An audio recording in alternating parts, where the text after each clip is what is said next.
স্মৃতিসৌধে নতুন রাষ্ট্রপতি মন্ত্রীদের শ্রদ্ধা, প্রধানমন্ত্রীর ভারত সফর নিয়ে কোনো তাড়া নেই। গ্যাস সংকট কাটছেই না, বাড়ছে লোডশেডিং, জ্বালানি সংকটের সমাধান রাতারাতি সম্ভব নয়, অর্থমন্ত্রী। কলকাতায় অগ্নিকাণ্ডে নিহত ৬ জনের মৃতদেহ দেশে পৌঁছেছে, একজনকে ভারতে সৎকারের ইচ্ছে প্রকাশ। আসিয়ান কাপ খেলতে ফিফার অনুমতি পেল বাংলাদেশ, টুর্নামেন্টে হামজা সমিতদের পেতে চায় বাফুফে।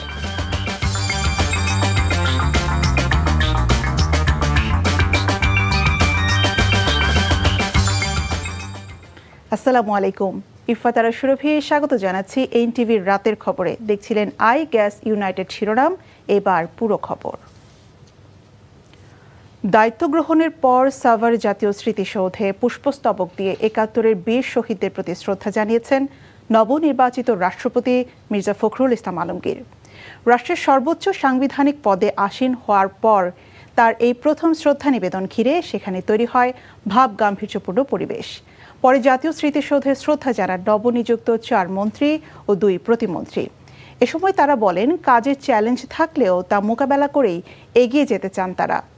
আর পররাষ্ট্র প্রতিমন্ত্রী জানান, প্রধানমন্ত্রীর ভারত সফর নিয়ে কোনো শর্ত বা তাড়া নেই।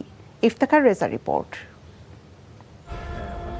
শুক্রবার সন্ধ্যায় রাষ্ট্রপতি হিসেবে শপথ নেওয়ার পরদিন সাভার জাতীয় স্মৃতিসৌধে ৭১-এর মহান মুক্তিযুদ্ধে আত্মোৎসর্গকারী বীর শহীদদের প্রতি শ্রদ্ধা জানান নবনির্বাচিত রাষ্ট্রপতি মির্জা ফখরুল ইসলাম আলমগীর। শনিবার সকাল 10:15টায় শহীদ বেদিতে পুষ্পস্তবক অর্পণ করেন রাষ্ট্রপতি। এ সময় কিছুক্ষণ নীরবে দাঁড়িয়ে শহীদদের প্রতি গভীর শ্রদ্ধা জানান তিনি। নিস্তব্ধ স্মৃতিসৌধ প্রাঙ্গণে তখন বিউগলে বেজে ওঠে করুণ সুর।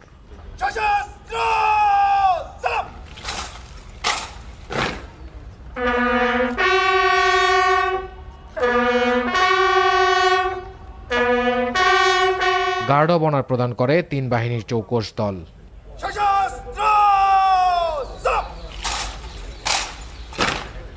এরপর পরিদর্শন বইয়ে স্বাক্ষর করেন রাষ্ট্রপতি মির্জা ফখরুল ইসলাম আলমগীর। বাংলাদেশের ২৩তম রাষ্ট্রপতি হিসেবে জাতীয় স্মৃতিসৌধে শ্রদ্ধা জ্ঞাপন করলেন রাষ্ট্রপতি মির্জা ফখরুল ইসলাম আলমগীর। রাজনৈতিক দলগুলোর প্রত্যাশা, গণতান্ত্রিক অগ্রযাত্রায় ভূমিকা থাকবে তার। আর দেশের মানুষের প্রত্যাশা, সমৃদ্ধ দেশ গড়তে অবদানও থাকবে। পরে দুপুর 1:15টায় জাতীয় স্মৃতিসৌধে শ্রদ্ধা জানাতে যান স্থানীয় সরকার, পল্লী উন্নয়ন ও সমবায় মন্ত্রী ডক্টর আব্দুল মঈন খান, বেসামরিক বিমান পরিবহন ও পর্যটন মন্ত্রী এম রশিদুজ্জামান মিল্লাত, পার্বত্য চট্টগ্রাম বিষয়ক মন্ত্রী সাচিং প্রুজেরি। সাথে ছিলেন 2 প্রতিমন্ত্রী হুমায়ুন কবির ও মোহাম্মদ শামীম কায়সার লিঙ্কন। এ সময় কিছুক্ষণ নীরবে দাঁড়িয়ে থাকেন মন্ত্রীরা। পরে শহীদদের মাগফেরাত কামনায় দোয়া করেন। দুপুরে 1:52 স্মৃতিসৌধে শ্রদ্ধা জানান তথ্য ও সম্প্রচার মন্ত্রী ব্যারিস্টার আন্দালিফ রহমান পার্থ। পরে মন্ত্রীরা গণমাধ্যমকে বলেন, কাজে চ্যালেঞ্জ থাকলেও তা মোকাবেলা করেই এগিয়ে যেতে চান তারা। বাংলাদেশের যে সমস্যাগুলো, যে কথাগুলো সম্বন্ধে তিনি নিজে সম্পূর্ণভাবে ওয়াকিবহাল রয়েছেন, সেই সমস্যাগুলো দূর করে বাংলাদেশকে একটি গতিশীল রাষ্ট্রে পরিণত করা। মাননীয় প্রধানমন্ত্রী জনাব তারেক রহমান যেভাবে বাংলাদেশের ফেস, মানে যে আমাদের বাংলাদেশ বিমান, আমাদের সিভিল এভিয়েশন, পর্যটন কর্পোরেশনকে যেভাবে তিনি সাজাতে চান, সেটার লক্ষ্যে তিনি হয়তো পরিবর্তন এনেছেন। মন্ত্রণালয়ের কাজের পরিধিটা কত বড় এবং আসলে প্র্যাকটিক্যাল কি প্রবলেম আসে, তো আমার বিশ্বাস ইনশাল্লাহ আপনারা সবাই সহযোগিতা করলে, দেশবাসীর সাথে থাকলে ইনশাল্লাহ ভালোভাবেই করবেন ইনশাল্লাহ কাজ। আর পররাষ্ট্র প্রতিমন্ত্রী বলেন, প্রধানমন্ত্রী ভারত সফর নিয়ে কোনো শর্ত বা তাড়া নেই, জাতীয় স্বার্থই প্রধান বিবেচ্য। সেন্টিমেন্ট বাংলাদেশের মানুষের এই পলাতক সন্ত্রাসী শেখ হাসিনার এই প্রেস কনফারেন্সের মাধ্যমে মানুষের সেন্টিমেন্ট হার্ট করেছে 5th August, and they noted that it's a good start। এখন দেখি বাকি আলোচনা একটু প্রোগ্রেস হোক এবং আলোচনার ভিত্তিতে, আমাদের ন্যাশনাল ইন্টারেস্টের ভিত্তিতে আমরা অবশ্যই যাব। এরপর রাজধানীর শেরেবাংলা নগরে বিএনপির প্রতিষ্ঠাতা ও সাবেক রাষ্ট্রপতি জিয়াউর রহমান ও সাবেক প্রধানমন্ত্রী মরহুমা বেগম খালেদা জিয়ার কবর জিয়ারত করেন মন্ত্রিসভার নতুন সদস্যরা। Iftekhar Reza, NTV news, Dhaka. রাষ্ট্রপতির দায়িত্ব গ্রহণ করে ঠাকুরগাঁও 1 সংসদীয় আসন শূন্য ঘোষণা করেছে জাতীয় সংসদ সচিবালয়। নবনির্বাচিত রাষ্ট্রপতি মির্জা ফখরুল ইসলাম আলমগীরের ছেড়ে দেওয়া ঠাকুরগাঁও 1 আসনে দ্রুতই উপনির্বাচন আয়োজন করবে নির্বাচন কমিশন। শুক্রবার রাষ্ট্রপতির দায়িত্ব নেয়ার পর আসনটি শূন্য ঘোষণা করা হয়। সংসদ সচিবালয় এই সংক্রান্ত একটি চিঠি নির্বাচন কমিশন সচিবালয়ে পাঠিয়েছে। আসন শূন্য ঘোষণা করে গেজেট প্রকাশের পর উপনির্বাচন আয়োজন করবে ইসি। দ্বীপ জেলা ভোলাকে দেশের মূল সড়ক নেটওয়ার্কে যুক্ত করতে রহমতপুর, হিজলা, মেহেন্দিগঞ্জ, ভোলা রুটে মহাসড়ক নির্মাণের সিদ্ধান্ত দিয়েছেন প্রধানমন্ত্রী তারেক রহমান। সকালে তেজগাঁওয়ে প্রধানমন্ত্রীর কার্যালয়ে এই সংক্রান্ত এক সভায় এমন সিদ্ধান্ত নেওয়া হয়। সভায় ভোলার সঙ্গে ঢাকা ও বরিশালের সরাসরি সড়ক যোগাযোগ স্থাপনে 3টি প্রস্তাব আলোচনা হলেও সেখানে প্রস্তাবিত বরিশাল রুটটি বেছে নেওয়া হয়। সভায় সরকার ভৌগোলিক প্রতিবন্ধকতা দূর করে নিরবচ্ছিন্ন যোগাযোগ ও ব্যবসা বাণিজ্যের সুযোগ বাড়াতে সমন্বিত সড়ক ব্যবস্থা গড়ে তোলার উপর গুরুত্ব আরোপ করেন। এদিকে দেশের স্বাস্থ্য ব্যবস্থাকে একটি সমন্বিত ডিজিটাল ব্যবস্থার আওতায় আনতে ন্যাশনাল ই-হেলথ প্ল্যাটফর্ম গড়ে তুলতে পাইলট প্রকল্প গ্রহণের নির্দেশ দিয়েছেন প্রধানমন্ত্রী তারেক রহমান। তেজগাঁওয়ে প্রধানমন্ত্রীর কার্যালয়ে স্বাস্থ্য খাতে সমন্বিত তথ্য প্রযুক্তি ব্যবস্থা সংক্রান্ত এক সভায় এমন সিদ্ধান্ত নেওয়া হয়।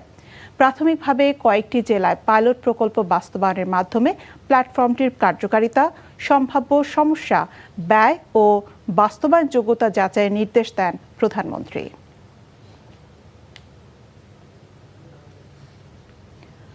গ্যাস সংকটের পাশাপাশি সারা দেশে বিদ্যুৎ সংকটও প্রকট হচ্ছে।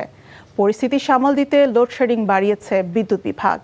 গ্যাস না পেয়ে অনেক কলকারখানা বন্ধ করে শ্রমিকদের ছুটিতে পাঠানোর ঘটনা ঘটেছে নরসিংদী সহ দেশের অনেক জেলায়। এদিকে গ্যাসের চাপ কম থাকায় রাজধানী সহ সারা দেশে সিএনজি পাম্প স্টেশন থেকে যানবাহনের চাহিদা অনুযায়ী গ্যাস নেওয়া যাচ্ছে না, ফলে চরম ভোগান্তি পোহাতে হচ্ছে চালকদের।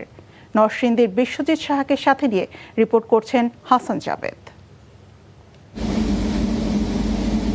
গত 1 মাস ধরে চলছে গ্যাস সংকট, যার প্রভাব দেশের শিল্পাঞ্চলগুলোতে ছড়িয়ে পড়ছে। কারখানাগুলো উৎপাদন কমিয়ে দিয়েছে, কোনো ইউনিট বন্ধ রেখে শ্রমিকদের ছুটিতে পাঠানো হয়েছে। নরসিংদীতে কয়েকশো শিল্প কারখানায় উৎপাদন মারাত্মক ব্যাহত হচ্ছে। এর ফলে রপ্তানি আদেশ কমার পাশাপাশি সরবরাহ করতে না পারায় লোকসান গুনতে হচ্ছে উদ্যোক্তাদের। গ্যাস এবং বিদ্যুতের সাপ্লাই বরাবর দিতে না পারি, তাহলে আমি মনে করি আগামী দিনে যে সংকটটা দাঁড়াবে সেটা হচ্ছে যে শ্রমিক ম্যানেজমেন্ট একটা সংকট দাঁড়াবে। আপনি জানেন যে আমাদের 7 তারিখের মধ্যে শ্রমিকদের বেতন দেওয়ার একটা বাধ্যবাধকতা রয়েছে। তো আমরা মিল মালিকরা জানি না যে আমাদের এই মাসের বেতন আমরা কিভাবে দিব। তো এইটা একটা আমি মনে করি জাতীয় সংকটে রূপান্তরিত হওয়ার আশঙ্কা রয়েছে। আমাদের লাইনে গত 20 দিন থেকে 25 দিন যাবত টোটালি কোনো গ্যাস নাই, যার কারণে আমাদের ফ্যাক্টরিগুলো ম্যাক্সিমাম টাইমে বন্ধ থাকে। আর যেটুকু একটু বিদ্যুৎ পাই 1 ঘন্টা 2 ঘন্টা, ওই দিয়ে বিদ্যুৎ চলে। আমার যেখানে প্রায় 45 টন প্রোডাকশন দেওয়ার কথা, সেখানে আমার এখন প্রোডাকশন হয় 12 টন বা 10 টন বা 15 টন। শুধু শিল্প কারখানায় নয়, বাসাবাড়িতেও চাহিদা মতো গ্যাস সরবরাহ করা যাচ্ছে না। এতে পরিবার পরিজন নিয়ে ভোগান্তিতে পড়তে হচ্ছে। একই অবস্থা সিএনজি ফিলিং স্টেশনেও। দীর্ঘ লাইনে দাঁড়িয়ে পর্যাপ্ত গ্যাস না পেয়ে ক্ষোভ প্রকাশ করেন গাড়ি চালকরা।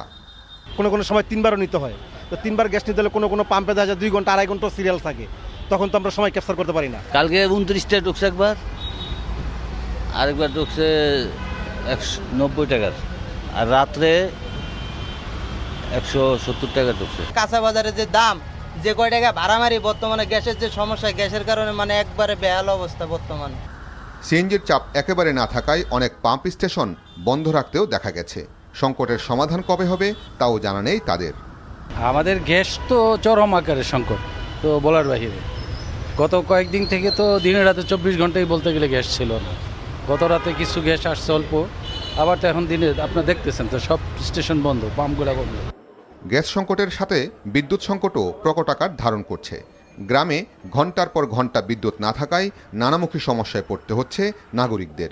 রাজধানীতেও বাড়ছে লোডশেডিং। Hasan Jabed, NTV news, Dhaka. বরাবর সংকট মুহূর্তে অর্থনীতিকে শক্ত অবস্থানে দাঁড় করিয়েছে বিএনপি সরকার, এমন কথা জানিয়েছেন অর্থ পরিকল্পনা মন্ত্রী আমির খসরু মাহমুদ চৌধুরী। জ্বালানি সংকট সমাধান রাতারাতি সম্ভব নয়, সমস্যা সমাধানে সরকার সর্বোচ্চ চেষ্টা করছে বলেও জানান মন্ত্রী। এ সময় দেশের শিল্প খাতকে বাঁচাতে নিরবচ্ছিন্ন জ্বালানি সরবরাহের আহ্বান জানান ঢাকা চেম্বারের নেতারা। Dhaka chamber of commerce and industries DCCI আয়োজিত সেমিনারে এসব বলেন তারা। রিপোর্ট করছেন জাহিদ রহমান। উচ্চ মূল্যস্ফীতির কষাঘাত 5.5 লাখ কোটি টাকার খেলাপি ঋণ আর $501 বিলিয়ন অর্থনীতিতে প্রবৃদ্ধি নেমে এসেছে 4.14%। সব মিলিয়ে চরম চাপে বিগত ফ্যাসিস্ট সরকারে রেখে যাওয়া ফোকলা অর্থনীতি। ঢাকা চেম্বার আয়োজিত এক সেমিনারে উঠে আসে দেশের অর্থনীতির এই ভঙ্গুর চিত্র। বৈশ্বিক বাণিজ্য বাধা, মধ্যপ্রাচ্য সংকট ও বাড়তি জ্বালানি ব্যয়ে অর্থনীতিতে চাপ বাড়ছে। তাই এলডিসি উত্তরণের পর বাণিজ্য সুবিধা ধরে রাখতে আইনি সক্ষমতা বাড়ানো ও দ্রুত এফটিএ করার পরামর্শ দেন ব্যবসায়ীরা। ঋণের কার্যকর সুদের হার পর্যায়ক্রমে কমিয়ে এবং বাজার ভিত্তিক আর্থিক উপকরণ শক্তিশালী করে বিনিয়োগকারীদের আস্থা পুনঃপ্রতিষ্ঠা করতে হবে। আমাদের জিডিপি গ্রোথ এখন about 4.5%, but at the same time আমার মনে হয় আমাদের দেখতে হবে যে ওই সময় যে জিডিপি গ্রোথটা আমরা দেখছিলাম ওই গ্রোথটাকে আসল গ্রোথ ছিল কিনা। প্রবৃদ্ধি ও বিনিয়োগ বাড়াতে দেশের অর্থনীতির সাথে সামঞ্জস্য রেখে মুদ্রানীতি সংস্কারের দাবি জানানো হয় সেমিনারে। ডোমেস্টিক রিসোর্স মোবিলাইজেশন হলো আমাদের আদি পাপ, আমাদের মনে রাখতে হবে। ওই জায়গাটাতে হাত দিতে না পারলে আমরা কিন্তু একটা বিপজ্জনক এবং বাধ্যতামূলক একটা ঋণ ঝুঁকিতে পড়ে যাচ্ছি। প্রোগ্রেসে কিভাবে ছোট থেকে বড় বিভিন্ন ধরনের বাধাবন্ধক তৈরি করতে পারে, ওগুলো অতিক্রম করতে হলে এটা কালেকটিভ দরকার। অর্থনৈতিক উন্নয়নে জ্বালানি নিরাপত্তা জরুরি বলে মনে করে সরকার। তাই গ্যাস সরবরাহ বাড়াতে গ্যাস অনুসন্ধান ও 3 মাসের জ্বালানি মজুতের উদ্যোগ নিচ্ছে বলে জানিয়েছেন অর্থমন্ত্রী। Energy security is the primary component for the development of the economy. সুতরাং আমরা এটাকে 3 মাসে নিয়ে যাওয়ার চেষ্টা করতেছি, বাট এটা একটু সময় লাগবে। কেউ যদি 1 মাস পরে বলে যে ফাইন্যান্স মিনিস্টার সাহেব তো বলে গেছেন, প্রবলেম তো এখনো সলভ হয় নাই, কারণ এটা 1 মাসে সলভ হওয়ার প্রবলেম না। ব্যাংকিং খাতের কাঠামোগত সমস্যার সমাধানে 1 সেপ্টেম্বর থেকে নতুন প্যাকেজ চালু হচ্ছে বলেও জানান অর্থমন্ত্রী। Zahid Rahman, NTV news, Dhaka. মহেশখালীর ভাসমান এলএনজি টার্মিনাল এক্সিলারেট থেকে গ্যাস সরবরাহ পুনরায় শুরু হয়েছে। এর আগে মজুত শেষ হয়ে যাওয়ায় টার্মিনালটি গ্যাস সরবরাহ বন্ধ ছিল। সংশ্লিষ্ট একটি সূত্র জানায় শনিবার দুপুরে কার্গো পৌঁছানোয় টার্মিনালটি চালু করা হয়েছে। শেষ খবর পাওয়া পর্যন্ত ওই টার্মিনাল থেকে 100 মিলিয়ন ঘনফুট গ্যাস সরবরাহ করা হবে। আজ রাত 10টা থেকে রোববার সকাল 8টা পর্যন্ত দুটি টার্মিনাল দিয়ে প্রায় 7.5 মিলিয়ন ঘনফুট গ্যাস সরবরাহ করা হবে।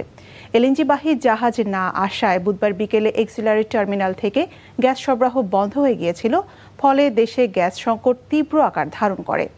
গ্যাস সংকটের কারণে গ্যাস চালিত 29টি বিদ্যুৎ কেন্দ্র বন্ধ করে দিতে হয়, ফলে বিদ্যুৎ সংকটও প্রকট হয়ে ওঠে। এই অবস্থায় বন্ধ এক্সিলারেট টার্মিনাল থেকে গ্যাস সরবরাহ শুরু হয় কিছুটা হলেও স্বস্তি ফিরে আসবে। চাঁদাবাজ সন্ত্রাসীদের দ্রুত আইনের আওতায় আনতে না পারলে আইন শৃঙ্খলা বাহিনীর বিরুদ্ধে ব্যবস্থা নেওয়া হবে বলে জানিয়েছেন স্বরাষ্ট্রমন্ত্রী সালাউদ্দিন আহমেদ। বিকেলে সন্ত্রাসীদের হামলায় আহত ঢাকা মেডিকেল কলেজ হাসপাতালের ইএনটি বিভাগের প্রধান অধ্যাপক ডক্টর মোহাম্মদ আসাদুর রহমানকে দেখতে এসে এসব কথা বলেন স্বরাষ্ট্রমন্ত্রী। মন্ত্রী বলেন, একটি সংঘবদ্ধ চক্র এই ছিনতাই ও চাঁদাবাজির কাজে সক্রিয় আছে, তাদেরকে গ্রেফতারের নির্দেশ দেওয়া হয়েছে। তামজিদ সুমনের রিপোর্ট। 17 আগস্ট রাতে রোগী দেখে বাসায় ফেরার পথে ঢাকা মেডিকেল কলেজ হাসপাতালের অধ্যাপক ডক্টর মোহাম্মদ আসাদুর রহমানের উপর হামলা চালায় দুর্বৃত্তরা। এতে মাথায়, মুখে ও চোখে গুরুতর জখম হন তিনি। হামলার 11 দিন আগে তার কাছে অপরিচিত নম্বর থেকে চাঁদা দাবি করা হয়েছিল বলে জানান এই চিকিৎসক। বেঁধে দেওয়া সময়ের মধ্যে চাঁদা না দেওয়ার 2 দিন পরই তার উপর আক্রমণ চালানো হয়। ঘটনার 5 দিনের মাথায় আহত চিকিৎসক আসাদুর রহমানকে দেখতে ঢাকা মেডিকেল কলেজ হাসপাতালে আসেন স্বরাষ্ট্রমন্ত্রী। তার চিকিৎসার খোঁজখবর নেয়ার পাশাপাশি আসাদুর রহমানের সাথে কথা বলেন মন্ত্রী। পরে সাংবাদিকদেরকে জানান, এই ঘটনায় এখন পর্যন্ত 4 জনকে গ্রেফতার করেছে পুলিশ। সংঘবদ্ধ চক্রের 7 জনের মধ্যে 4 জনকে সাকসেসফুলি গ্রেফতার করতে সক্ষম হয়েছে আমাদের পুলিশ বাহিনী এবং ডিবি। এটা সংঘবদ্ধ চক্র, দুর্বৃত্তরা এরকম হাই ভ্যালু টার্গেট করে যারা বড় বড় হাসপাতাল এবং বড় বড় ডাক্তার বা অন্যান্য পেশায় বড় পেশাজীবী, তাদেরকে টার্গেট করে ভয়ভীতি প্রদর্শন করে মেসেজ টেসেজ দিয়ে এবং সর্বশেষে আঘাত করে তাদের কাছ থেকে চাঁদাবাজির একটা উদ্দেশ্য তাদের ছিল। আমরা এই সমস্ত সংঘবদ্ধ চাঁদাবাজ চক্র যা আছে এগুলো সবগুলোকে নির্মূল করতে চাই। সাংবাদিকদের প্রশ্নের জবাবে মন্ত্রী বলেন, চাঁদাবাজ ও সন্ত্রাসীদের সঙ্গে আইনশৃঙ্খলা বাহিনীর কোনো সদস্য জড়িত থাকলে তাদের বিরুদ্ধেও আইনগত ব্যবস্থা নেওয়া হবে। আমি শুধু চাঁদাবাজদের তালিকা করছি না, চাঁদাবাজদের সাথে যদি কোনো পুলিশ সদস্য জড়িত থাকে তাদের তালিকাও করছি। চিকিৎসকদের সাথে বারবার এমন হামলার ঘটনায় বিক্ষোভ ও মানববন্ধন করেছে চিকিৎসক সমাজ। এদিকে আকস্মিকভাবে তেজগাঁও থানা পরিদর্শন করেছেন স্বরাষ্ট্রমন্ত্রী। পরিদর্শন করে সার্বিক আইনশৃঙ্খলা পরিস্থিতি ও সাধারণ মানুষের পুলিশি সেবা দানের মান সরেজমিনে পরিদর্শন করেন তিনি। Tamjid Suman, NTV news, Dhaka. চোখের ছানি পড়া রোগীদের বিনামূল্যে চিকিৎসার লক্ষ্যে রাজধানী ভাসানটেক ও রায়ের বাজারে বিশেষ চক্ষু চিকিৎসা সেবা কর্মসূচির আয়োজন করে জিয়াউর রহমান ফাউন্ডেশন। সংগঠনটির সার্বিক সহযোগিতায় রাজধানী ভাসানটেক সরকারি মাধ্যমিক বিদ্যালয়ে সকাল ৮টা থেকে দুপুর ১টা পর্যন্ত রোগী বাছাই কার্যক্রম অনুষ্ঠিত হয়। এতে প্রধান অতিথি হিসেবে উপস্থিত ছিলেন ফাউন্ডেশনের vice president doctor Zubaida Rahman. এ সময় তিনি বিভিন্ন চিকিৎসা বুথ ঘুরে দেখেন ও রোগীদের সঙ্গে কথা বলেন। পরবর্তীতে আল নূর চক্ষু হাসপাতালে পরিচালনায় সম্পূর্ণ বিনামূল্যে লেন্স সংযোজন সহ ছানি অপারেশন করা হবে। পাশাপাশি রোগীদের বিনামূল্যে প্রয়োজনীয় ওষুধ ও চশমা দেওয়া হয়।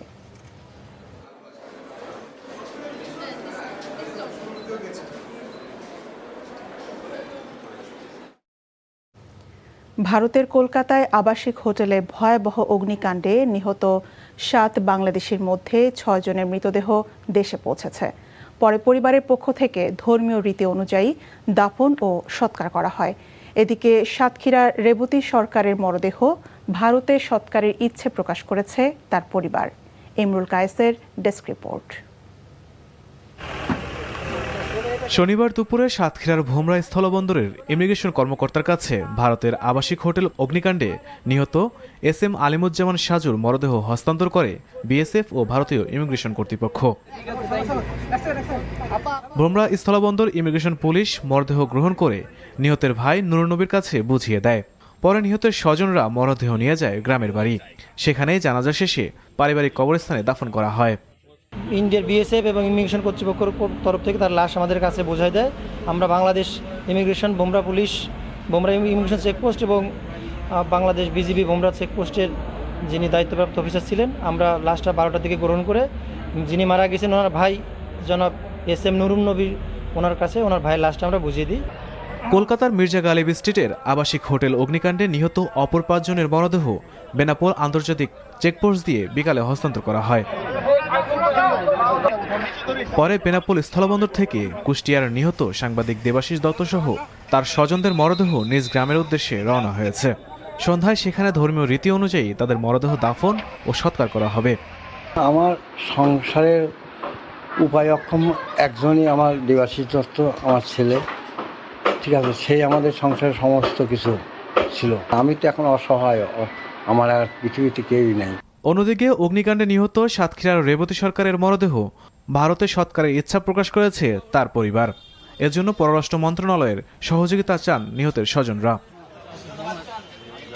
Imrul Kayes, NTV news desk. 40 metre দৈর্ঘ্যের 3টি সেতু তৈরি হচ্ছে 91 কোটি টাকায়। ব্যয়বহুল এই প্রকল্প আবার তৈরি হয়েছে কোনো ধরনের সম্ভাব্যতা যাচাই ছাড়াই। রামপুরা খালের মাত্র 1.5 কিলোমিটারের মধ্যে 3টি সেতু নিজেদের অর্থ খরচ করে তৈরি করছে ডিএনসিসি। কিন্তু এসব সেতু স্বস্তির বদলে ভোগান্তি বাড়ানোর পাশাপাশি যানজটের কারণ হবে বলে মনে করছেন নগর পরিকল্পনাবিদরা। নাজিবুর রহমানের রিপোর্ট, ছবি তুলেছেন জহিরুল ইসলাম।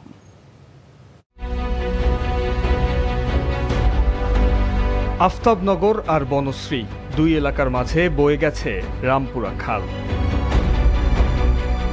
দুই এলাকার সংযোগ তৈরিতে একটি খালের উপরই তৈরি হচ্ছে 3টি পৃথক সেতু।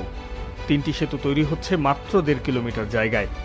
একটি পথচারী আর 2টি যানবাহন চলাচলের জন্য তৈরি করছে সংস্থাটি। ব্যয় হচ্ছে প্রায় 91 কোটি টাকা।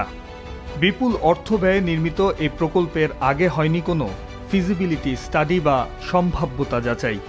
মাত্র 2 মাসের মধ্যেই তড়িঘড়ি করে প্রকল্প পাশ করেন উত্তরের সাবেক প্রশাসক মোহাম্মদ এজাজ।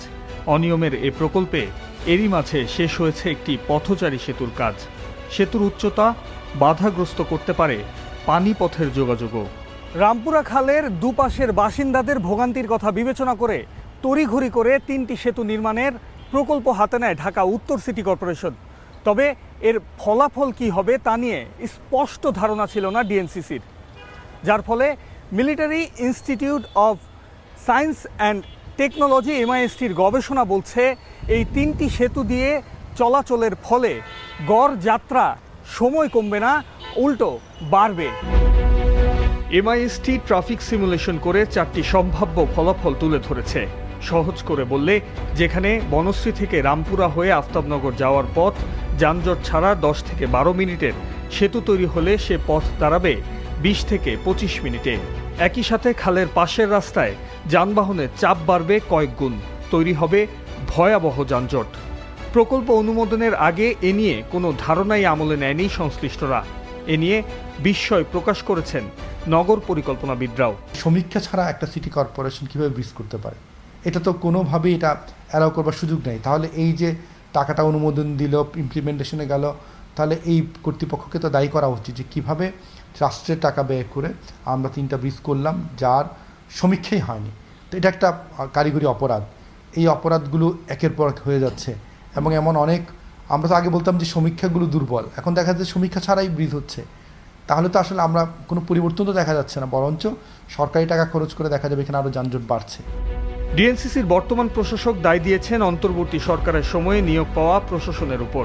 বলছেন, নিজস্ব অর্থে এই প্রকল্প বাস্তবায়ন ডিএনসিসির তহবিলে চাপ বাড়িয়েছে। সিটি কর্পোরেশন অর্থ অলরেডি ব্যয় হয়ে গেছে, সেই ক্ষেত্রে তো এখানে আর প্রকল্পটাকে বন্ধ করার আমি কোনো যৌক্তিকতা দেখিনি। হয়তো ইমার্জেন্সি বেসিসে এই কাজটা করলে ভালো হতো, যেহেতু আমরা এটার সুফল পেতে পেতে আর আমার কাছে কেন যেন মনে হয় যে আরও কিছুদিন সময় লাগবে।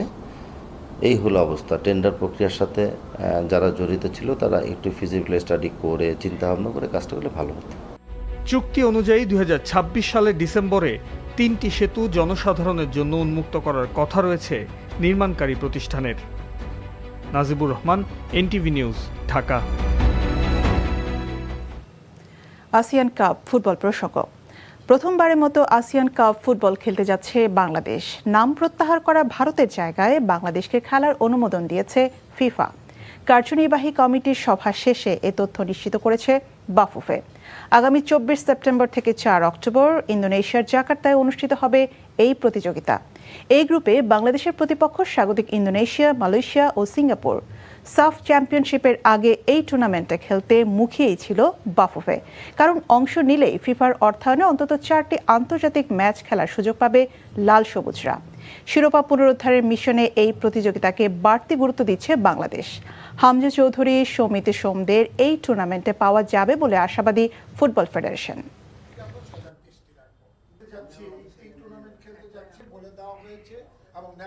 আমরা ফিফার কাছ থেকে কনফার্মেশন পেয়েছি যে আমরা খেলতে পারবো এবং আমাদের খেলার জন্য রেডি হওয়ার জন্য। এটা ফিফার আন্ডারে খেলা, সাফের আগে এই খেলাটা আমাদের সকলের মতে যে এই খেলাটা আমাদের দরকার ছিল, যার জন্য আমরা এই খেলাটা খেলতেছি। কয়েক ঘন্টার আকস্মিক বৃষ্টি উজান থেকে নেমে আসা পাহাড়ি ঢলে খাগড়াছড়ি নিম্নাঞ্চল প্লাবিত হয়েছে। বিপাকে পড়েছে হাজারো মানুষ। শনিবার গভীর রাতে 1 থেকে 1.5 ঘন্টার বৃষ্টি ও উজান থেকে নেমে আসা পাহাড়ি ঢলে হঠাৎ করে খাগড়াছড়ি নিম্নাঞ্চল প্লাবিত হয়। এতে জেলা শহরের মুসলিমপাড়া, কালাডেবা, গঞ্জপাড়া, মেহেদিবাগ সহ বিভিন্ন গ্রামের মানুষ পানিবন্দী হয়ে পড়ে। হঠাৎ করে পানি বাড়ার কারণে মানুষজন ঘরবাড়ি ছেড়ে উঁচু রাস্তাঘাট ও দোকানপাটে আশ্রয় নেয়। খাগড়াছড়ি দীঘিনালা সড়কের বিভিন্ন স্থানে পাহাড় ধসে যান চলাচল কয়েক ঘন্টা বন্ধ ছিল, তবে এখন যান চলাচল স্বাভাবিক হয়েছে। তথ্য সম্প্রচার মন্ত্রী ব্যারিস্টার আন্দালিব রহমান পার্থ বলেছেন, তথ্যের অবাধ প্রবাহ নিশ্চিত করার পাশাপাশি জনবান্ধব মিডিয়া গড়াই হবে তার প্রধান লক্ষ্য। শনিবার দুপুরে সাভারে জাতীয় স্মৃতিসৌধে মহান মুক্তিযুদ্ধের বীর শহীদদের প্রতি গভীর শ্রদ্ধা জানাতে গিয়ে NTVর সঙ্গে একান্ত সাক্ষাৎকারে একথা বলেন তিনি। আরও জানাচ্ছেন জাহিদুর রহমান। বিএনপি সরকারের জোটসঙ্গী হিসেবে তথ্য সম্প্রচার মন্ত্রণালয়ের দায়িত্ব পেয়ে জাতীয় স্মৃতিসৌধে শ্রদ্ধাঞ্জলি জ্ঞাপন করেন ব্যারিস্টার আন্দালিব রহমান পার্থ। এর আগে তিনি কথা বলেন NTVর সঙ্গে। মিডিয়া ফ্রেন্ডলি গভর্নমেন্ট হবে এবং আমাদের তথ্য মন্ত্রণালয়ের অধীনে যে কাজগুলি আছে বা তথ্য মন্ত্রণালয়ের যে দায়িত্বগুলি সেগুলি জানি ভালোভাবে কাজ করতে পারি, সেটাই এখন বড় ব্যাপার। জনতাই ক্ষমতা এই বিষয়টি মাথায় রেখে ভারসাম্য রক্ষা করে মন্ত্রণালয় পরিচালনার কথাও জানান তিনি। জনগণ জনতাই ক্ষমতা, সো আমাদের এটা মাথায় রাখতে হবে এবং মন্ত্রী বা যারা পিপলস পলিটিক্স করেন যেন ওনারা যখন রাষ্ট্রীয় কাজে আসেন বা মন্ত্রী হন তাদের ওই ব্যালেন্সটা সাধারণ মানুষের সাথে সম্পর্ক অ্যাট দ্য সেম টাইম ব্যুরোক্রেসির পার্ট হওয়া, ওই ব্যালেন্সটা যে যত ভালো করতে পারবে আমি মনে করি সে তত ভালো রাজনীতিবিদ। Jahidur Rahman, NTV news, Savar, Dhaka. আধুনিক প্রযুক্তির সঙ্গে তাল মিলিয়ে চলতে না পারলে স্বাস্থ্য খাতের চ্যালেঞ্জ মোকাবেলা করা সম্ভব নয় বলে মন্তব্য করেছেন সমাজ কল্যাণ এবং মহিলা ও শিশু বিষয়ক মন্ত্রী অধ্যাপক ডক্টর AZM জাহিদ হোসেন। রাজধানীর একটি হোটেলে ইন্টারন্যাশনাল ঢাকা নি সামিটে একথা বলেন তিনি। মন্ত্রী বলেন, একসময় সামিটটি মূলত অর্থোপেডিক্স কেন্দ্রিক হলেও সময়ের সঙ্গে এর পরিধি ও গুরুত্ব বেড়েছে। যুগের সঙ্গে তাল মিলিয়ে চিকিৎসকদের নিয়মিত প্রশিক্ষণ নেওয়া এবং আধুনিক চিকিৎসা পদ্ধতি ও প্রযুক্তির ব্যবহার রপ্ত করার পরামর্শ দেন তিনি। দক্ষতা অর্জনের পাশাপাশি চিকিৎসকদের নিয়মিত প্র্যাকটিস অব্যাহত রাখার উপরও গুরুত্ব দেন মন্ত্রী। তিনি বলেন, চিকিৎসার ব্যয় কমানোর পাশাপাশি জনগণকে উন্নত চিকিৎসা সেবা দিতে সরকার প্রতিশ্রুতিবদ্ধ। মির্জা ফখরুল ইসলাম আলমগীর রাষ্ট্রপতি এবং রুহুল কবির রিজভী বিএনপির ভারপ্রাপ্ত মহাসচিবের দায়িত্ব পাওয়ায় রংপুরে আনন্দ মিছিল করেছে বিএনপি ও এর সহযোগী সংগঠনের নেতাকর্মীরা। সকালে নগরীর দলীয় কার্যালয় থেকে শুভেচ্ছা মিছিল বের করে বিভিন্ন সড়ক প্রদক্ষিণ করে। এ সময় মহানগর বিএনপির যুবদল, ছাত্রদল, স্বেচ্ছাসেবক দল সহ বিভিন্ন সহযোগী সংগঠনের নেতাকর্মীরা অংশ নেন। এদিকে মির্জা ফখরুল ইসলাম আলমগীর রাষ্ট্রপতি নির্বাচিত হওয়ায় ঠাকুরগাঁওয়ে মিষ্টি বিতরণ করেছেন জেলার সাংবাদিকরা। দুপুরে জেলা প্রেস ক্লাব চত্বরে স্থানীয় সাংবাদিকরা একত্রিত হয়ে এই মিষ্টি বিতরণ করেন। এ সময় প্রেস ক্লাবের সভাপতি লুৎফর রহমান মিঠু, সাধারণ সম্পাদক তানভীর হাসান তানু উপস্থিত ছিলেন।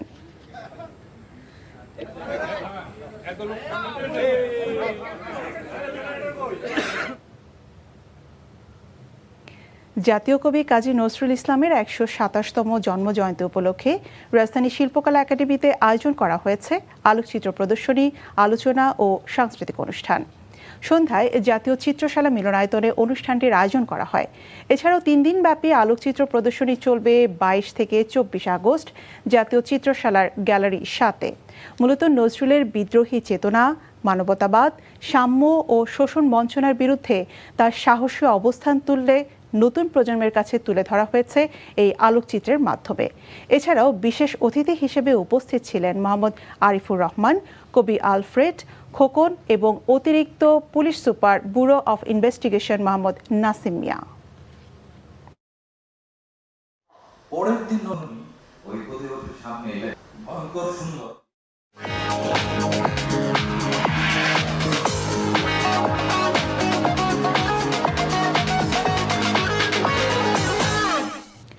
অর্থনীতির খবর। চলমান গ্যাস সংকট ও এর প্রভাবে শিল্প খাতে সৃষ্ট সংকট নিয়ে শিল্প মালিকদের সঙ্গে সভা শেষে বিদ্যুৎ ও গ্যাস বিল কিস্তিতে পরিশোধ সহ ৬ দফা দাবি জানিয়েছে বাংলাদেশ নেটওয়ার্ক প্রস্তুতকারক ও রপ্তানিকারক সমিতি BKME।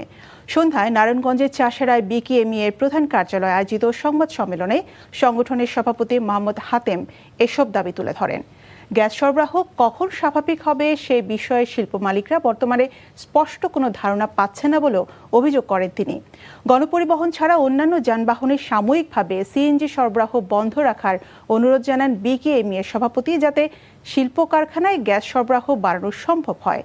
সংবাদ সম্মেলনে BKME এর নির্বাহী সভাপতি ফজলে এহসান শামীম, BJME এর সাবেক সভাপতি কাজী মনিরুজ্জামান সহ সংগঠনের নেতৃবৃন্দ ও বিভিন্ন শিল্প প্রতিষ্ঠানের মালিকরা উপস্থিত ছিলেন।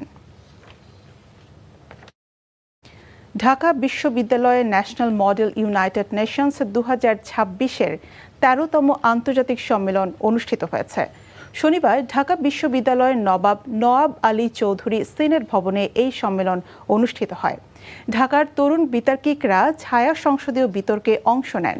বিতর্কে বাংলাদেশি অভিবাসী শ্রমিকদের পাঠানো রেমিটেন্স কিভাবে অভিবাসী ও তাদের পরিবারের জন্য দীর্ঘমেয়াদী সুযোগ সৃষ্টি করার পাশাপাশি টেকসই উন্নয়নে অবদান রাখতে পারে তা নিয়ে যুক্তিতর্ক করেন তারা। এছাড়াও বিতর্কে বাংলাদেশের উন্নয়নে গুরুত্বপূর্ণ চালিকা শক্তি হিসেবে অভিবাসী শ্রমিকদের অবদানের বিষয়টিও উঠে আসে। পাশাপাশি রেমিটেন্স কিভাবে পরিবার ও সম্প্রদায়ের জন্য দীর্ঘস্থায়ী মূল্য তৈরি করতে পারে সেই বিষয়ে তরুণদের চিন্তা করতে উৎসাহিত করা হয়।